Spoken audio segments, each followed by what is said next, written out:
Alam mo yung pakiramdam na paunti-unti na kayong nawawalan ng connection sa isa't isa. Yung pakiramdam na madalas hindi ka na talaga niya na-appreciate.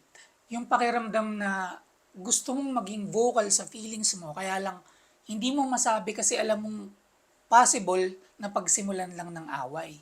Yung feeling na na-stuck na kayo sa flow ng sweet moments, tampuhan, away, pataasan ng pride, bate.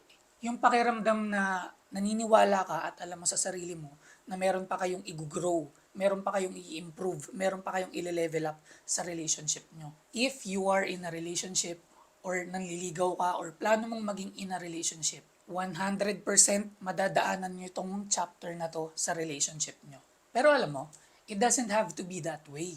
Hindi mo na kailangan dumating sa point na ma-fall out of love ka pa at mag-give up. Alam mo kung bakit? Kasi meron namang maraming ways to bridge that gap. Kung ano yung mga kulang na hinahanap natin sa relationship natin. Para mas madali mong maintindihan yung boyfriend, yung girlfriend, or yung asawa mo. Kung gusto mong maibalik yung peace, yung love, yung kilig, yung connection at happiness sa isa't isa. Kung gusto mo na malesen yung struggles at yung stress nyo sa isa't isa. Kasi naniniwala ako na we chose our partner hindi para paiyakin, galitin, awayin, stressin tayo araw-araw. We chose our partner kasi alam natin sa sarili natin na sila yung pagkukunan natin ng inspiration, ng motivation, ng lakas para lumaban araw-araw. And disclaimer lang po, I'm not perfect. My relationship is far from perfect kasi wala naman talagang perfect na relationship. Student ako ng personal growth and development kasi gusto kong mag-grow at i-level up yung sarili ko, i-level up yung relationship ko, i-level up yung partner ko, i-level up yung mga taong nasa paligid ko, and hopefully, ikaw din. So let's talk about love and relationship. Naniniwala ako na hindi lang basta pakiramdam yung love. Love is a decision. It's about understanding and how you express yourself in a way na magre-resonate at maiintindihan ng partner mo. By discovering your partner's primary love language, hindi ka na maguguluhan, hindi ka na mangangapa, hindi ka na manghuhula. May express mo na yung sarili mo in a way na makikita, maiintindihan, at ma-appreciate ng partner mo. Then darating yung time when you both speak each other's love language, wala nang ibang option kundi mag-grow, mag-improve, at i-level up yung relationship nyo. So siguro iniisip mo na naranasan ko na yun dati sa ex ko. Alam mo, I'm in that exact situation right now. Siguro iniisip mo, paano ko malalaman yung love language ng partner ko? Saan ako mag-start at paano ko siya i-apply para mag-improve yung relationship namin? Kasi sawang-sawa na ako sa unlimited away bate at misunderstandings. So for today's video, isi-share ko sa'yo yung natutunan ko about 5 love languages para mas madali mong manavigate at maintindihan yung relationship mo at yung partner mo. Number 1, words of affirmation. Ano ba yung words of affirmation? Words of affirmation is yung mga compliment. Hindi yung mga sinasabi nating mga mambobola or nambobola lang. Compliment words is honest and sincere compliment. At sobrang daming way para i-compliment yung partner mo, lalaki man yan or babae. Ang pinaka-importante lang is kailangan mong maging observant. For example, nagsabi sa akin yung partner ko na pupunta siya sa salon. So pagbalik niya from salon, ano yung una kong titingnan?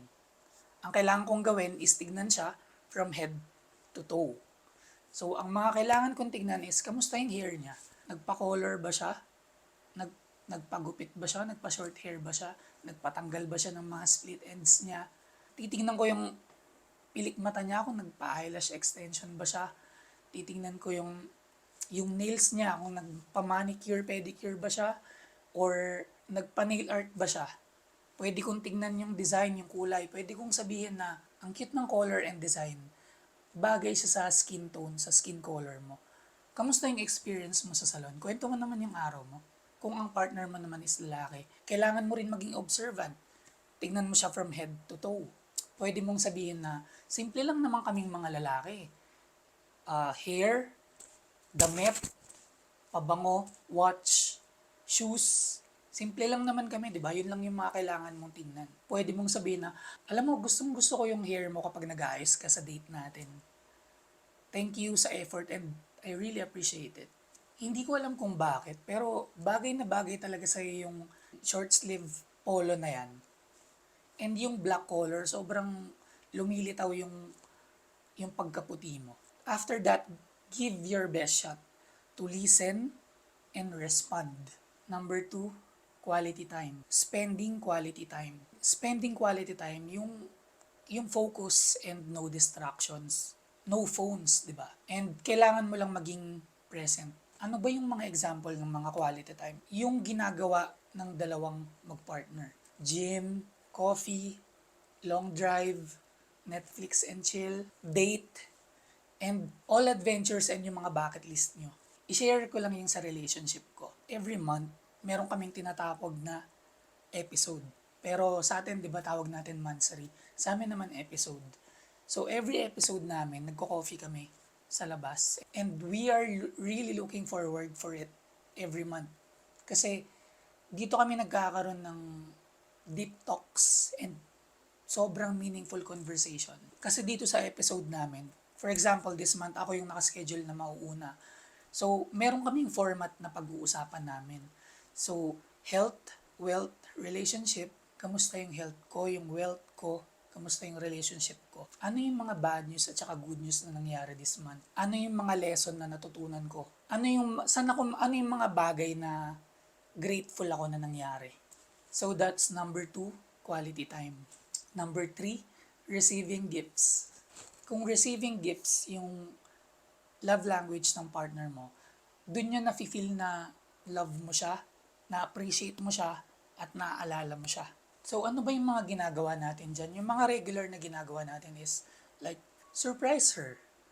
Valentine's, monthsaries, anniversaries, Christmas. Pero alam mo, nalaman ko yung pinaka best ways para i-surprise siya is sa mga normal, boring days. Magbigay ka ng love letter. Walang okasyon. Magbigay ka ng flower or ng bouquet kung kaya mo. Walang okasyon. Magbigay ka lang. Doesn't matter kung big or small, kung mahal or mura. Sabi nga nila, it's the thought that counts. So ano ba yung mga big ones? Ano ba yung mga malalaki? Ano ba yung mga mahal? For example, iPhone 16, di ba? Siyempre kahit sino naman matutuwa at ma-appreciate yan, di ba? At dito natin malalaman kung receiving gifts yung primary love language ng partner mo. Kasi sa mga maliliit na bagay, nakikita mo na gustong-gusto niya at na-appreciate ka niya. A few days ago, nakita ko na may konting bungi na yung brush ng partner ko. And then nakita ko rin na paubos na yung lotion na ginagamit niya. So pumunta ako sa Daiso para bumili ng kung ano mang bibiling ko doon, and then kumuha na rin ako ng mga kailangan niya.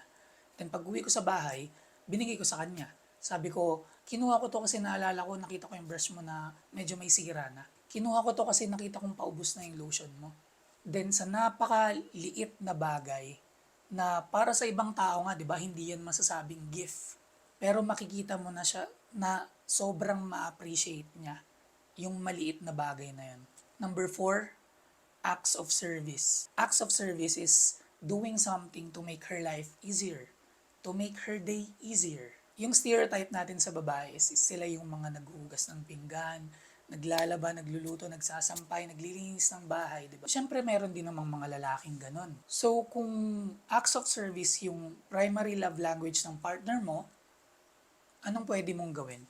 Kuha ka lang kahit isa lang. Maghugas ka ng pinggan, magsampay ka, magluto ka, or maglinis ka ng bahay. Alam mo kung ano yung magiging reaction niya? Na yung reaction niya is parang ang sweet-sweet mo. Yung pakiramdam niya is para siyang naka-receive ng love letter or bulaklak. Share ko lang yung nai-experience ko sa relationship ko. Sa morning naman, sabay kasi kaming nagko-coffee. Ako lagi yung gumagawa ng coffee namin. Kahit sinong tao, kayang gumawa ng kape kasi meron naman yung exact measurement. For example, sa kanya, half tablespoon of coffee, 1 tablespoon of sugar, and then 3 tablespoon of creamer. Nakikita ko siya na she really loves it every day when I do it for her. Kasi nakikita ako sa mukha niya. Yung nakikita ko is, alam mo yung bata na nakapila, tapos super excited niya kasi siya na yung next na bibigyan ng ice cream. Yung ganong itsura, di ba? Yung ganong reaction. Ang sarap sa pakiramdam, ang sarap tignan. And another one is about my girlfriend. She's into door-to-door delivery business. And nagda-drive siya ng 4 hours one way, 8 hours back and forth, once a week para i-meet yung mga clients niya. Kiniklear ko yung schedule ko whenever I can to help her drive half of it or more if kaya. Minsan naman weekdays, nauuna na siya doon kasi meron akong full-time job. Then, susunod ako, magbabas ako papunta ng 4 hours. Then, I'll help her drive the remaining 4 hours pauwi ng bahay. Alam mo yung pag-uwi namin ng bahay, yung naka-relax na kami, yung comfortable na kami, doon ko nare-receive yung one of the most sincerest thank you, hugs, and kisses. Sobrang win-win situation for us kasi alam mo kung bakit? Dahil yun yung love language ko. Number 4 is acts of service. Punta naman tayo sa akin. Number 5, physical touch. Minsan, physical touch has deeper meaning than words, di ba? Yung mga example is yung mga regular hugs and kisses, yung hawakan mo siya sa bewang, hawakan mo siya sa braso, hawiin mo yung hair niya pag nakikita mong natatakpan yung mukha niya, hawakan mo siya sa legs minsan pag magkatabi kayo, under the table, di ba? I-share ko lang yung morning routine namin. So, after ko sa gym, uwi ako ng bahay, magsha-shower, and then, pupunta na ako sa bedroom. So, anyway, paggising niya, she sits on my lap, ibubulong niya sa akin, "Good morning, I love you." Then, ikikis niya ako and then yayakapin niya na ako. Mag-stay na siyang nakayakap sa akin for 3 to 5 minutes kasi nagmumuni-muni siya lagi paggising. Which is, naiintindihan ko kasi yun yung way niya para i-ready yung mind and body niya sa araw na dadating. So imagine, physical touch yung love language ko. And then umaga pa lang punong-puno na yung bar kasi yun yung love language ko di ba? So, ang sarap ng morning ko. Nakaka-excite gumising, nakaka-excite pumasok sa work, nakaka-inspire magtrabaho, good vibes at literal na good yung morning ko everyday. So mag-recap lang tayo, no? 5 love languages. Number 1, words of affirmation. Number 2, quality time. Number 3, receiving gifts. Number 4, acts of service. And number 5, physical touch. That's it for today. I just wanna say sobrang thank you and I really appreciate you watching this video until the end. Please comment down below kung meron ka ng mga nagawa dito or ginagawa or plano mong gawin or paano mo siya i-apply. Sana hindi ka nasayang yung oras mo. Kaya naman huwag mo sanang kalimutang i-hit that subscribe button and click that notification bell para updated ka sa mga bagong videos natin na parating. I will always end this video with my favorite quote. You are one video, one try, one movie, one book, one decision, one person away from a completely different life. I believe in you. I'm proud of you. Good job today.